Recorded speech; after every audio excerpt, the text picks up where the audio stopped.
Hello everybody, that's right, the bald asshole is back after taking a little time off last week. I want to thank everybody who stood in to up those downs. And now, of course, the road to WrestleMania can finally begin. And look, on the down low, on the quiet secret, don't tell anybody, I actually think WWE, well no, let me rephrase that. I actually think Raw is quite a decent show. SmackDown doesn't make any sense, but we ain't talking about that today. We are talking about the Monday night extravaganza. And before we put it to bed, we got to give the good bits an up, and we got to give the bad bits a down. And we got some happy things to talk about, some very sad things to talk about, and a WrestleMania angle that makes me feel excited down in my groin. I did not mean that how it sounded at all. Retract, throw it away. Let's just up those downs.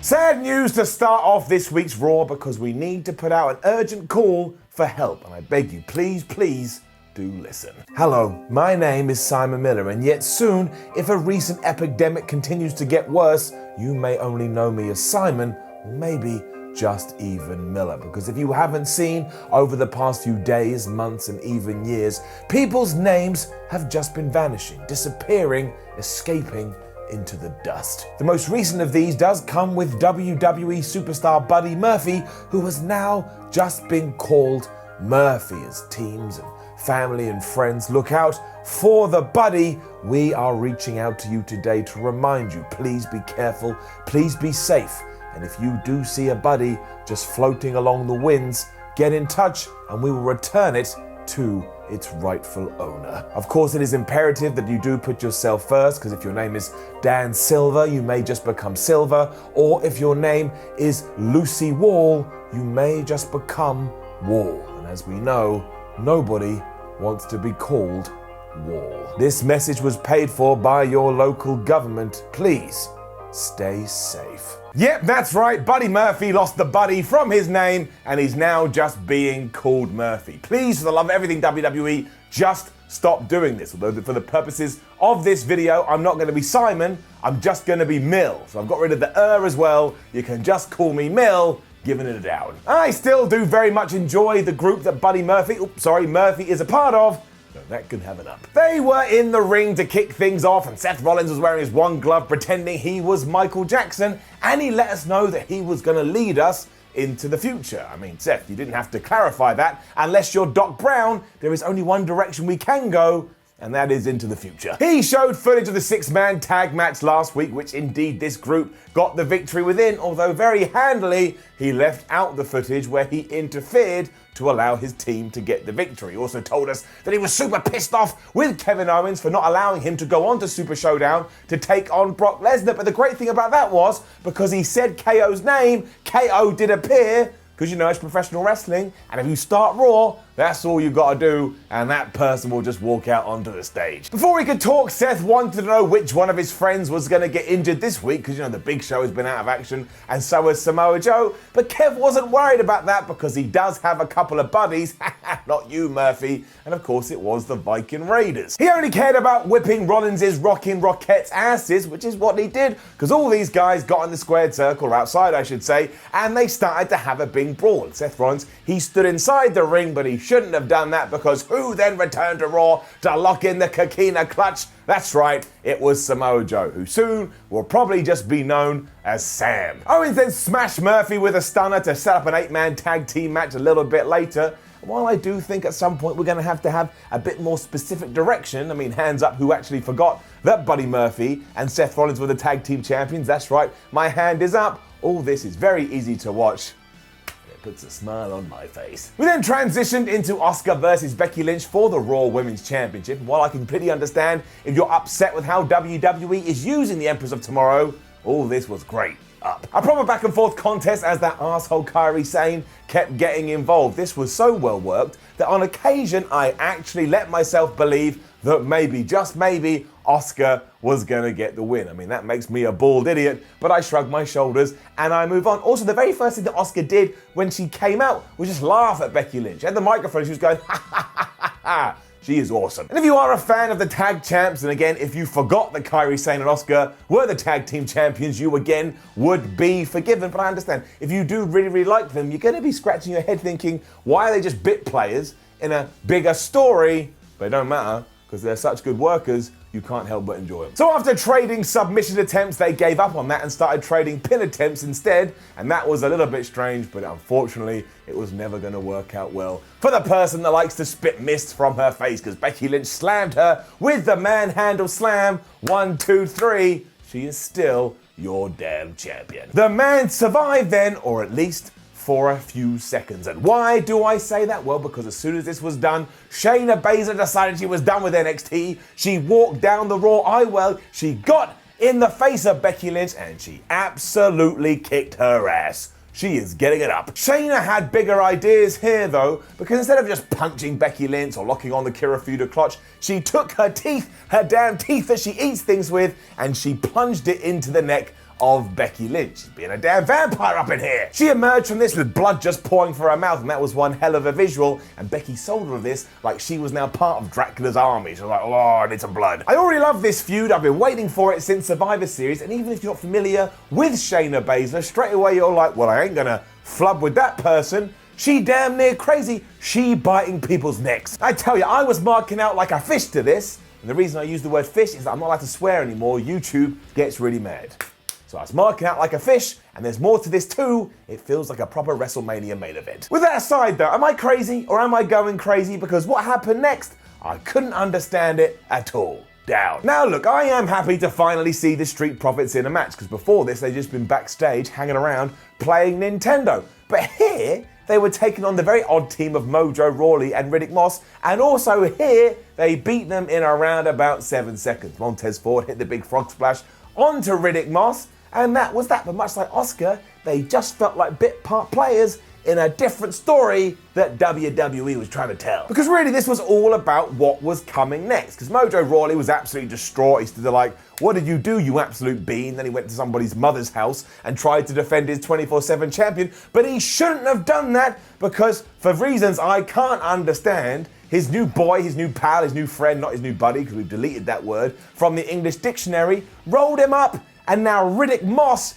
is your new 24/7 champion. What the hell? So this lasted, what, 2 weeks? Not even 2 weeks, so 7 days ago, Randy Orton just murdered Mojo Rawley right there in that very ring. Although I do have to say, because Moss did win with the most devastating move in all of sports entertainment, the surprise roll-up, I bring my counter down and I make another mark on the board. Now, amazingly, WWE, I don't think, well, they didn't have any over the shows that I did miss, so we don't have to update this, but it's still up to 4, and it's 4 roll-ups in 3 shows. That, my friends, is ridiculous, as was this segment. I mean, what is going on with the 24/7 championship? What are the Street Profits doing? What happened to Mojo Rawley? He was meant to defend this until the cows came home.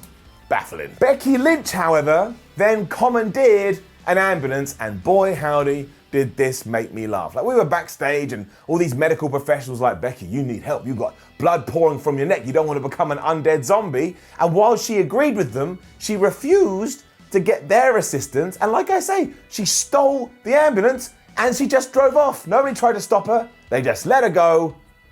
It was crazy. Everything with Drew McIntyre, though, very smart.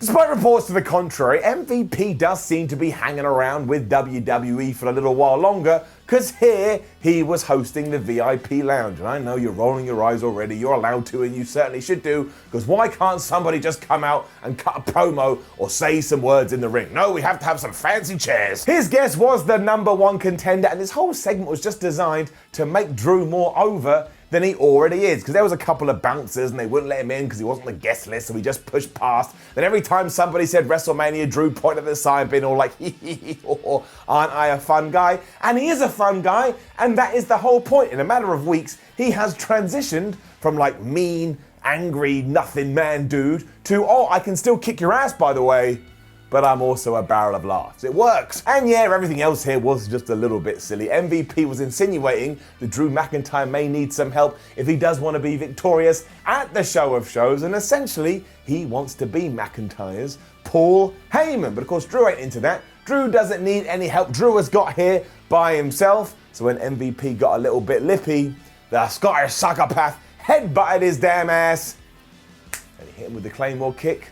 And the fans loved all of it, especially because Drew has also got over that 1, 2, 3 thing. He stands in the corner, he goes 1, 2, 3, and then he runs and he boots someone's head off. It's the small things, people, it's the little things. This is building very nicely. So it's just another victim for McIntyre as he makes his way to Brock Lesnar. And look, if in between then, at the Elimination Chamber, whatever the hell the next pay-per-view is, you want to do Drew McIntyre versus MVP, and he just whips his ass, I'll be all right with this. I am really enjoying Angel Garza on Raw, though. I know that he's only been brought in to, kind of serve as a replacement for Andrade as he serves his wellness suspension. But to me, the boy, the man, has absolutely everything. Push him to the moon, give it up. He was taking on Cedric Alexander here, but before the match could kick off officially, Humberto Carrillo ran out, and these two started to have a big brawl, and eventually a bunch of refs separated them, but it didn't affect Garza at all, because when he was in his match with Cedric, he hit the wing clipper, and he got yet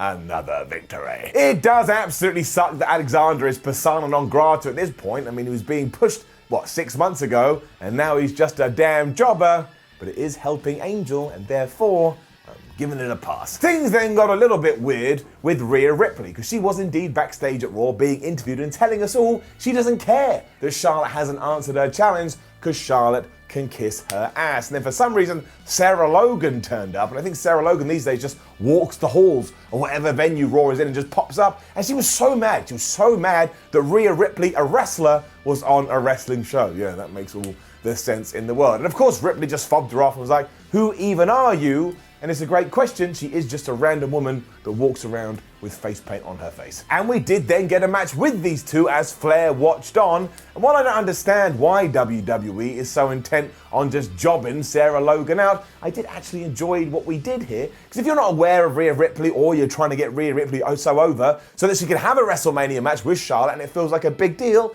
this is what you need to do, because she beat Logan in around about 10 seconds. Charlotte and Rhea then had a little back and forth with the microphone, with the Queen still refusing to accept the challenge. But I do just need to say this. Remember when everyone was so mad that Flair had won the Rumble? I think now we can say, oh, it was actually a good idea, and it's also going to bolster up NXT.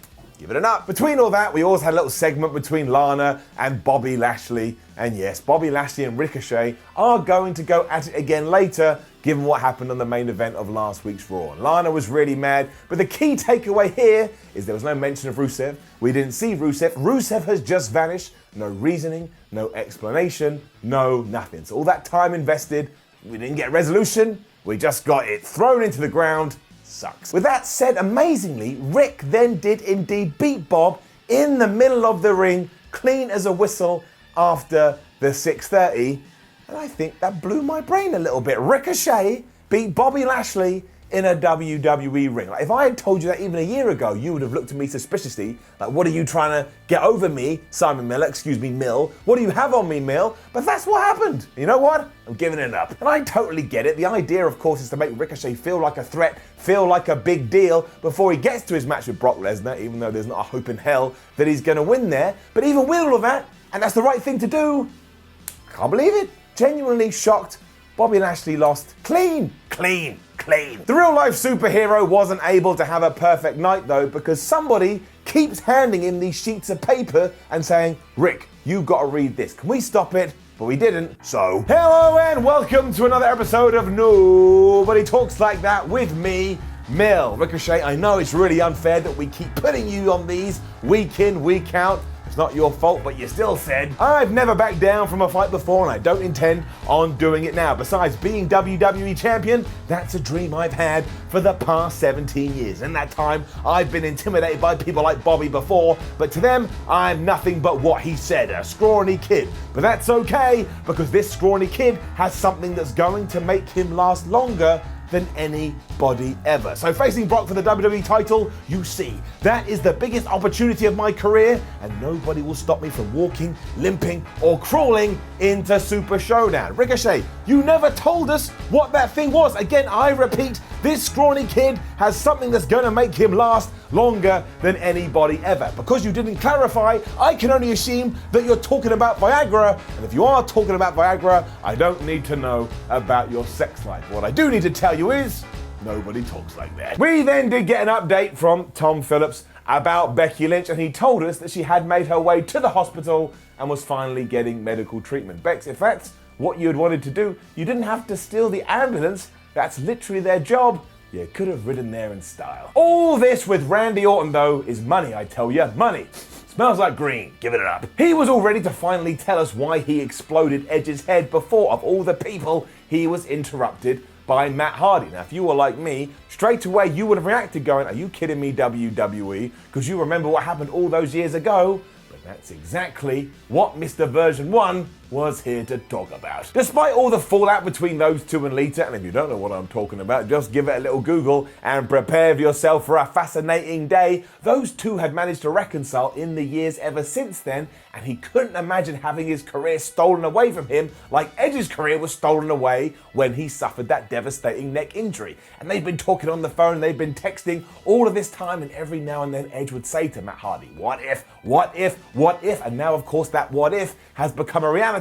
But for the damn Viper, the man who hears voices in his head had taken it all away. So Hardy was absolutely livid at Randy for doing this, but surprise, surprise, Orton couldn't have given two shits because they had a big brawl, and eventually Randy Orton did give him the RKO, and then he went out the ring, he got two chairs, and that's right, he gave Matt Hardy another concerto, and he looked damn proud of himself. The fans booed his ass out of the building, and this wasn't just great because we had like glimpses of the old legend killer, but it also speaks volumes of what may be about to happen with Matt Hardy, because everybody is saying this was a way to write Mr. Delete off television for a while unless he agrees a new contract. And look, if he does agree a new deal, good for him, but if he doesn't, surely there's a nice little position waiting over in AEW as the leader of the Dark Order. So not only was I excited by the storyline, but I was also excited about what this could mean. All of this was bloody brilliant though, although we do have to look at it in one way and say, Matt Hardy, you came out here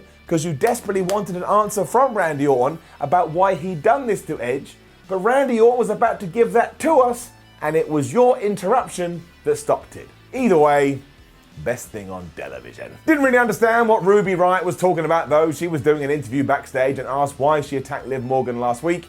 And I think she said something like, well, Liv Morgan is a follower and I'm a leader, but now Liv Morgan has been trying to lead, so I am going to remind her to follow. It was gibberish. What are we doing with Aleister Black now too? He had so much momentum at one point and the whole rumor mill was going, hey, guess what? Aleister Black was in the running to main event WrestleMania, and here he was having another match with Tozawa. Didn't we see Aleister Black versus Tozawa like at least twice a few months ago? So why are we doing it again? And nothing changed here. There was nothing new. Boom, Tozawa got Black masked, and Aleister Black got the 1, 2, 3. It's getting it down. Because he's gone back to repeating himself, and this time he's not like in a dark broom cupboard. He's just doing it in the ring, and he did get on the microphone afterwards, but that was kind of crazy too, because he was all like, oh, I'm like an animal trapped in a cage, but it's the person in the cage with me that has to worry. Just give him a feud, it's not hard. And then in true Stone Cold Steve Austin fashion, Becky Lynch returned at the arena, and she was still in the ambulance. Now, I'm not going to pretend this wasn't a badass move, but it did get me thinking, how the hell was she able to steal an ambulance, go to the hospital, and come all the way back with at least not getting a 5-star rating? I play Grand Theft Auto, I know how it works. If you steal an ambulance and you drive it around all higgledy-piggledy, you get 5 stars and then you get killed. You get wasted. I still like this though up. She marched to the ring and she was super pissed off, and she told Shayna Baszler, look Shayna, you better make your way out here right now because you don't want me to find you before you find me, because I'm gonna straight up murder your ass. She didn't say that. I'm exaggerating, but that's certainly the, idea she put across, and I cannot wait to see these two fight at WrestleMania. Don't do it earlier, WWE. Don't rush it. Take your time. I'm so invested, and this was a three-segment angle thingy, Bob. It worked really, really, really well. It was then time for our main event, which was the 8-man tag between Seth Rollins' group and, of course, Kevin Owens, Samoa Joe, and the Viking Raiders. They got a good 20 or so minutes, and it was just an easy-to-watch wrestling match. Not getting mad at that. Give it up. And there was a bunch of crazy stuff throughout, as there always is, including Kevin Owens climbing to the top rope and just like cannonballing his way into a group of people. But it was the finish that made me very, very pleased indeed. It was really creative. Because Samoa Joe, soon to be known as Sam, as we've already talked about, had the Coquina clutch locked on Buddy Murphy. I did it again, throw away Buddy. He doesn't exist anymore. But he managed to put his head in a position so that Seth Rollins could run in and curb stomp him right into the floor which allowed Murphy to roll him over and get the 1-2-3. Like I say, it was really well done. It also protected Joe because he was going to get the victory until Seth acted like his usual sniveling self. And while you probably could argue that Murphy doesn't look as dominating as he once did, he's still involved with the biggest heel group on Raw, and he's still winning matches one way or the other. That's how Raw ended too, and I've no idea what we're going to do with these two stables going forward, but I am invested, and as I said at the start of this video, Raw just makes all the sense in the world. It's coherent, you have a thread running through all your narratives. That's all I ask for. And you don't have to enjoy every single story that WWE is doing. It's a 3-hour show. That would be unrealistic, but a round of applause. They're on it right now. They're on it. WrestleMania season is here. Vince McMahon and Paul Heyman, whoever else, have found the key to the castle. So when I get my spinny arrow, overall it's getting an up. I am a pleased wrestling fan. Now, don't forget to leave a comment below and let us know what you thought about last night's show. Like, share, and subscribe. Head over to WhatCulture.com where you can read more reports and more news about Raw. Follow WhatCulture on Twitter, WhatCulture WWE. Watch more videos here. Little window on WhatCulture Wrestling. My name is Simon from WhatCulture. Thank you very much for watching. It's a pleasure to be back, and I will see you down the road.